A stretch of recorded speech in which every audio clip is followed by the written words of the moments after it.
자, 한 남자가 있습니다. 그의 삶은 정말 갑작스럽게 끝났거든요. 그런데 그가 남긴 말들은 300년이 넘는 시간 동안 수많은 사람들의 인생을 바꿔놨습니다. 오늘 끝내 완성하지 못한 유작으로 불멸의 명성을 얻게 된 매튜 헨리의 아주 놀라운 이야기를 한번 파헤쳐 보겠습니다. 때는 1714년 6월. 모든 게 정말 사소한 사고 하나로 시작됩니다. 한 남자가 말에서 떨어졌고 바로 다음 날 51살의 나이로 세상을 떠나고 말죠. 아니, 위대한 유산을 남긴 인물의 마지막이라고 하기에는 너무 허무하고 평범한 죽음 아니었을까요? 그런데 놀라운 건 말이죠. 그로부터 300년이 훌쩍 지난 지금도 그의 영향력은 전혀 사라지지 않았다는 겁니다. 그 증거가 뭐냐고요? 바로 이 800만 단어짜리 정말 어마어마한 분량의 책입니다. 평생을 바쳤지만 결국 완성하지는 못했던 바로 그 책이 오늘날까지도 전 세계 사람들 손에서 매일같이 읽히고 있다는 거죠. 대단하지 않나요? 자, 여기서 바로 오늘의 핵심 질문이 나옵니다. 대체 어떻게 혹독한 박해의 시대에 태어나서 평생을 바친 역작을 완성하지도 못하고 떠난 사람이 이렇게 시간의 흐름을 이겨내는 불멸의 유산을 만들 수 있었을까요? 그 비밀을 지금부터 함께 파헤쳐 보겠습니다. 매튜 헨리라는 사람을 제대로 이해하려면요. 먼저 그가 태어난 그 불같은 시대를 들여다봐야 합니다. 왜냐하면 그의 모든 것은 바로 이 억압적인 공기 속에서 만들어졌다고 해도 과언이 아니거든요. 자, 헨리가 태어나기 딱 2달 전에요. 영국에서 통일령이라는 법이 통과됩니다. 이게 뭐냐면 모든 상직자들한테 성공회의 권위를 인정해라. 그리고 성공회 기도서만 사용해라. 마지막으로 장로교의 핵심 신념을 버리라고 강요하는 법이었어요. 그 핵심 신념이 뭐냐면 교회는 왕이 아니라 성직자들이 다스려야 한다는 믿음이었죠. 결과는요, 정말 끔찍했습니다. 검은 바돌로매의 날이라고 불리는 단 하룻밤 사이에 2,000명이 넘는 목사들이 모든 걸 잃었어요. 설교단, 집, 수입까지 그냥 한순간에 다 빼앗기고 심지어 법적으로 설교하는 것조차 금지당했죠. 그리고 매튜 헨리의 아버지도 바로 그 2,000명 중 한 분이었습니다. 압박은 여기서 그치지 않았습니다. 점점 더 심해졌죠. 1664년에는 5명 이상 모여서 예배하는 걸 금지했고 1665년에는 쫓겨난 목사들이 예전에 살던 동네 근처에도 못 살게 막아버렸어요. 한번 상상해 보세요. 이게 바로 헨리가 어린 시절 내내 숨쉬며 살아야 했던 세상이었던 겁니다. 이런 억압의 시대 속에서 어른이 된 헨리는 이제 자기만의 방식으로 저항을 시작합니다. 칼이 아니라 펜과 묵상으로요. 아주 조용했지만 그만큼 끈질긴 반란이었죠.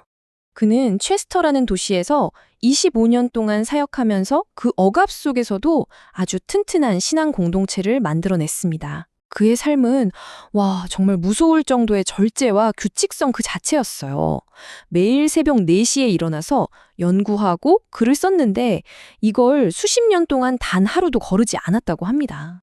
헨리의 글은요, 깊은 신학적 통찰력에다가 인간적인 따뜻함이 녹아있는 걸로 아주 유명합니다. 예를 들어 이브의 창조에 대해 그는 이렇게 썼어요. 여자는 다스리라고 머리에서, 짓밟히라고 발에서 만들어지지 않았습니다. 동등하라고 옆구리에서, 보호받으라고 팔의 아래에서, 그리고 사랑받으라고 심장 가까이에서 만들어졌습니다. 정말 아름답지 않나요? 이런 게 바로 그의 글쓰기 스타일을 딱 보여주는 대목이죠. 그리고 1704년 12월 12일, 42살의 나이에 그는 드디어 자신의 필생의 과업을 시작합니다. 바로 성경 전체를 한 구절 한 구절 해설하는 그 방대한 주석서 집필에 착수한 거죠. 아마 그 자신도 이 엄청난 작업을 평생 다 끝내지 못할 수도 있다는 걸 어렴풋이 짐작했을지도 모릅니다.